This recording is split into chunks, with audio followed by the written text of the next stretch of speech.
Hello guys, welcome back to the channel. In today's video, we are going to discuss about channelization protocols. So basically in the previous videos, we read about these protocols. Controlled access protocol along with CSMA and other protocols. Basically,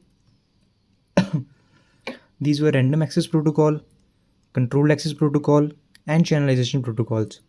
Alright, in today's video, as we already have looked upon on controlled access protocol and random access protocols, so today we are going to look upon channelization protocols. Basically, channelization protocol is a multiple access method in which the available bandwidth of a link is shared in time, frequency or through code between different stations. Basically what it says is that there's just going to be a single cable. Just assume it to be a cable that you're let's look upon it as one single cable is being used by more than two computers to connect each other, to communicate simply. So basically what we are going to do, we are going to use that single medium, that single channel, and we are going to sometimes divide that channel on the basis of time, on the basis of frequency and other things, to make it a multiple accessed sort of medium. All right, now looking upon it, let's get to the first channelization protocol, that is multiplexing. First of all, let's look upon what is multiplexing. Multiplexing is basically, in computer networks, multiplexing means multiple signals are combined together, thus travel simultaneously in a shared medium. So basically what it says is that multiple data from different stations can travel simultaneously through a single common shared medium. Got that? Of course. Let's move to multiplexing equal to share the bandwidth. Of course it does. So now let's move to various multiple access methods. Basically there are three main of methods which we are going to discuss today. Those are frequency division multiple access, time division multiple access, code division multiple access, Fdma, TDMA and CDMA. Alright, first of all, looking upon Ftma. So basically what Ftma will do is, suppose, now first just listen to me very carefully, suppose you just have a single medium. Alright, so you have a single bandwidth, we can also say it has to be a bandwidth, right? So what you're going to do, suppose you 4 stations are needed to be connected via that single common shared medium. Four stations want to send their data through that single common bandwidth, that is through that single common medium. So they have to send their data simultaneously. So what we can do is, we can just simply divide that bandwidth into 4. Got that? So if there are n number of stations, we can divide that bandwidth into n number of channels. So basically the meaning of channel is path. So if we divide it into suppose 4 channels, then there will be 4 paths available. Each path can be used by different station, and in between those paths there will be a guard band. Okay, a little bit of bandwidth will be available in between these bandwidths divided, to maintain the gap, or you can say just to make sure that they don't interfere each other. Okay, now let's look upon the definition that is written over here, the statements. In Ftma, the available bandwidth of a common channel is divided into bands that are separated by guard bands. As I told you that they are separated by guard bands. So you can see here, if in this demonstration, if this, suppose this was a common channel, now we divided it into n number of channels. All right, so we will be putting some guard band in between these channels. Okay, the reason I told you earlier, that they show so they don't interfere with each other. The available bandwidth is shared by all stations. Got that? The Fdma is a data link layer protocol that uses FDM at the physical layer. Okay, now this was, as I already told you, this was the system bandwidth which we divided into this much of the cover. Now each station is going to use this user band, like this channel one. Suppose the station 1 is going to use this, so station 1's user band will be this one. All right, we can also look upon it as per this demonstration. You can see this was a common channel, so this was all about it. Now coming on to TDMA. In TDMA, the bandwidth is just one channel. This is one over here.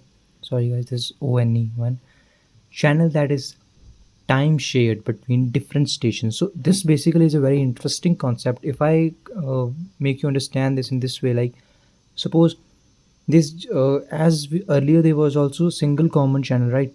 So there we just divided it into 4 into the number of stations that we had.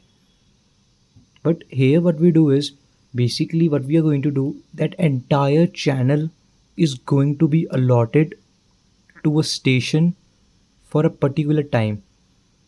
So there will be different time slots sort of thing, and in different times that station will be working, that channel, that entire channel, it's not going to be get divided this time. It's just the entire channel is gonna be given to a single station for the time period.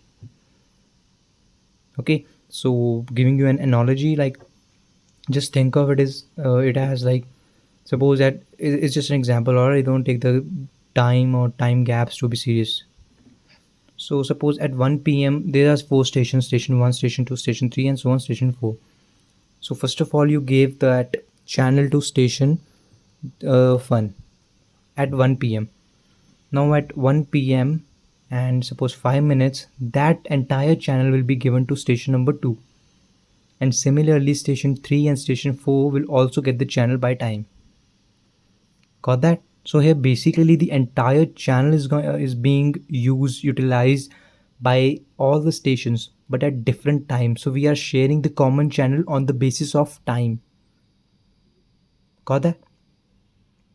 All right, so now the entire bandwidth is just one channel. Stations share the capacity of the channel in time, as I told you. Now you can look upon this demonstration and it will tell you how it is supposed to happen, sort of.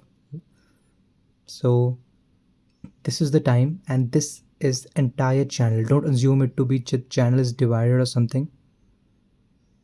Okay, so basically entire the data is being transmitted by different stations utilizing the entire channel, but it is being shared by the help of time. Okay, so now coming on to the last protocol we have in channelization protocols, that is CDMA. So in CDMA, only one channel carries all transmissions simultaneously. Now, first of all, we looked upon Ftma, then TDMA. Basically, in Ftma, in all these 3 protocols, there was just a single channel. Of course, because it is based on sharing a single channel. So in the Fdma, we were sharing a single channel, but how we were sharing it, like we were actually dividing the bandwidth.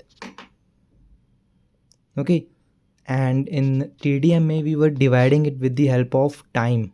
We were using the entire channel, however we were using it at different times. So the stations were transmitting their data using the entire channel but at different times. However, in CDMA, all the stations are going to use the entire channel simultaneously. How that is going to happen, that is pretty interesting, and we are going to look into it. So CDMA differs from Ftma because only one channel occupies entire bandwidth of the link. However, in Ftma they are sort of division, right? So it differs from TDMA because all stations can send data simultaneously. There is no time sharing. Okay, now how do they share simultaneously? Like this, So the data which is going to be shared, which is going to travel through the medium, is going to be like this. So it's first of all going to take the data from station 1, then station 2, then station 3, then station 4, and going to combine all that. Of course, it's going to keep the identity that this data belongs to this station and that to this station and all that stuff. However, it's going to combine that data in this type of form. So this is how they are going to use this entire channel simultaneously. Okay. So yes guys, this was all for today. I hope you enjoyed this video. If you did, please consider to subscribe my channel and like this video. Thank you for watching.